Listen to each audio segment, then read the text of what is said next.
जैसा कि last episode में हमने यू हाउ को देखा कि उसको अब अपनी सेकंड स्पिरिट रिंग मिल गई है और आइस एम्प्रेस उसके अंदर आ गई है। आइस एम्प्रेस उसकी स्पिरिचुअल रिलम में आ गई है और उससे कहती है कि जब मैं तुम्हारे अंदर आई तो मैंने तुम्हारी काफी ज्यादा स्पिरिचुअल पावर को कंज्यूम किया, इसलिए अब तुम थोड़े वीक हो। अब क्योंकि मैं तुम्हारी बॉडी का एक हिस्सा हूँ, इसलिए अब तुम मेरी स्किल्स को भी यूज कर सकते हो। इसलिए अब तुम्हें वो 4 स्किल्स जो मैं देने वाली हूँ उन्हें अच्छे से सीखना होगा। आइस एम्परर क्लॉस टेक्निक जो तुम अटैक में यूज करना, ice emperor shield body technique जो तुम डिफेंस में यूज करना, और बाकी 2 स्पिरिचुअल बोन टेक्निक हैं जिनका नाम इटर्नल फ्रोजन डोमेन और सबसे स्ट्रॉन्ग अटैक जिसका नाम आइस एम्परर रैथ है वो है। इन 4 टेक्निक में आइस कोल्ड एट्रीब्यूट है और इन चारों को मास्टर करने के बाद कोई तुमसे नहीं पढ़ पाएगा। ये सब चीज स्काई ड्रीम की पावर से भी ज्यादा ताकतवर है, जिस पर एम्प्रेस कहती है कि स्काई ड्रीम से तुम मेरी तुलना कैसे कर सकते हो, ये तो मेरे आगे कुछ भी नहीं है। वो उसे अपनी और भी खासियतें बताती है और फिर सोने चली जाती है। असल में यू हाउ के पास 2 गार्डियन स्पिरिट है और अब उसके पास हर एक गार्डियन स्पिरिट में एक स्पिरिट रिंग है। टीचर सू ने कहा था कि जब तक उसके पास सेकंड स्पिरिट रिंग जो कि लेवल 20 के बाद लेनी पड़ती है वो ना हो तो वो स्कूल वापस ना आए, इसलिए वो टेंशन लेने लगता है। लेकिन तभी वहाँ उसके सामने जंगली जानवर उससे अट्रैक्ट होकर आने लगते हैं और उसके सामने व्हाइट टाइगर आकर खड़ा हो जाता है जो उसे खाने के लिए देखने लगता है। इसकी स्पिरिट पावर काफी ज्यादा ताकतवर है। वहीं दूसरी तरफ एकेडमी में समर वेकेशंस खत्म हो जाती हैं और ओपनिंग सेरेमनी होने लगती है। सभी लोग ओपनिंग सेरेमनी में आने लगते हैं और वैंग डोंग जो थोड़ा लेट हो गया है वो साइकिल पर जल्दी से भागकर जा रहा है। वो अपने घर से काफी सारे सेब लेकर आया था जो सभी में वो बांटते हुए चल रहा है, और लेकिन रूम पर जाकर वो यू हाउ को नहीं पाता। वो ये बात टीचर जुओ को बताता है कि यू हाउ अभी तक नहीं आया है। उन दोनों को ही चिंता होने लगती है कि कहीं यू हाउ को कोई मॉन्स्टर तो नहीं खा गया, क्योंकि यू हाउ के पास कोई अटैक स्पिरिट टाइप भी नहीं थी। टीचर जुओ सोचने लगती है कि वो जब जंगल में गया तब उसने हम टीचर्स की हेल्प नहीं ली, तो ऐसा तो नहीं कि वो तैंग सेक्ट के लोगों के साथ स्पिरिट रिंग को हासिल करने के लिए गया हो। ये सुनकर वैंग डोंग तुरंत तांग्या और बीबी के पास जाता है, लेकिन उनको भी इसके बारे में कुछ नहीं पता है। वैंग डोंग सभी से पूछता है लेकिन उसे मिलती है तो सिर्फ निराशा। वैंग डोंग रात को रोने लगता है क्योंकि अब उसे ये लगने लगता है कि वो जरूर मारा गया है। वो दुखी होकर अपने रूम में वापस जाता है और यू हाउ को याद करने लगता है। वो पूरी रात यू हाउ की याद में ही बिता देता है और फिर जैसे ही सुबह होती है तो गेट खुलता है और गेट पर और कोई नहीं बल्कि यू हाउ होता है।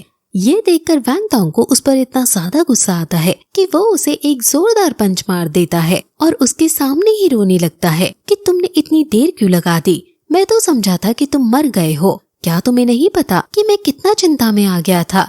आखिर तुम अकेले क्यों गए जंगल में? मुझे या किसी टीचर को क्यों नहीं लिया साथ में? यू हाउ फिर वैंग डोंग के साथ टीचर जुओ के पास जाता है और टीचर जुओ भी उसे बहुत डांटती है क्योंकि वो लेट हो गया है और उससे फिर रीजन पूछती है उसके लेट आने का, जिस पर अब यू हाउ वो बोलता है जो स्काई ड्रीम ने उससे कहा था कि तुम ये बोलना। वो कहता है कि उसकी गार्डियन स्पिरिट डैमेज हो गई थी। ये सुनकर वहाँ खड़े सभी शॉक हो जाते हैं। यू हाउ कहता है कि टीचर जुओ ने क्लास में बताया था कि अगर गार्डियन स्पिरिट स्ट्रांग नहीं हो और लो स्पिरिचुअल पावर हो और अगर वो बंदा हार्ड प्रैक्टिस करे तो गार्डियन स्पिरिट के डैमेज होने के चांसेस हो जाते हैं, और अगर स्पिरिचुअल पावर खत्म हो गई तब ये लाइफ को खतरे में डाल सकते हैं। मैंने ये ऑब्जर्व किया था कि मेरी स्पिरिचुअल प्रोटेक्टिव आई स्पिरिट मुझे मुसीबत में ला सकती है क्योंकि ये पहले से ही थोड़ा डैमेज होने के साइंस दिखा रही थी।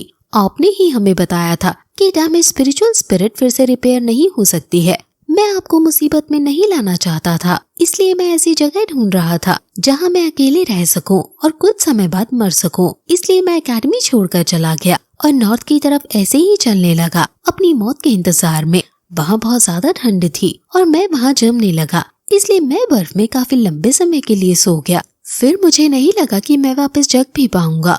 ये ऐसा लगा जैसे मैं बहुत लंबा सपना देख रहा हूँ, लेकिन जब मैं जगा तो मैं ये देखकर चौंक गया कि मेरी स्पिरिट फिर से पहले की तरह हो गई है और ब्रोकन पार्ट्स थे जो मेरी गार्डियन स्पिरिट में वो भी खत्म हो गए। जब मैं स्नो से बाहर आया तो मेरी स्ट्रेंथ भी इंक्रीज हो गई और वहाँ एक स्कॉर्पियन भी अधमरी हालत में गिरा पड़ा था और वो आइस जेड स्कॉर्पियन था। उसको मैंने अपनी सेकंड गार्डियन स्पिरिट बना लिया। वो उन्हें ये भी दिखाता है और ये देखकर सब काफी शॉक हो जाते हैं। असल में ये जेड स्पिरिट आई की फुल पोटेंशियल 4 लाख साल पुरानी स्पिरिट रिंग की है, लेकिन यू हाउ के पास इल्यूजनरी टेक्निक्स भी आई हैं, जिसकी वजह से बाकी सभी को इसकी स्पिरिट रिंग 1000 साल की लग रही है। टीचर ये देखकर खुश हो जाती है कि ये सच में आइस जेड स्कॉर्पियन की है।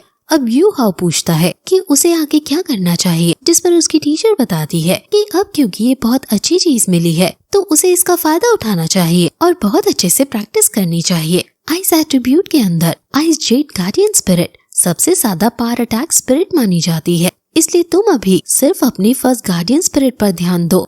आइस जेड गार्डियन स्पिरिट पर कोई रिंग मत चढ़ाओ, उसको हम बाद में अच्छे से देखेंगे। और फिर सभी को क्योंकि भूख लग रही थी इसलिए वो खाने के लिए चल देते हैं और लंच हॉल में उन्हें वहाँ बीबी और तांगिया दिखती है और वो सभी यू हाउ के वापस आने के लिए काफी खुश हैं।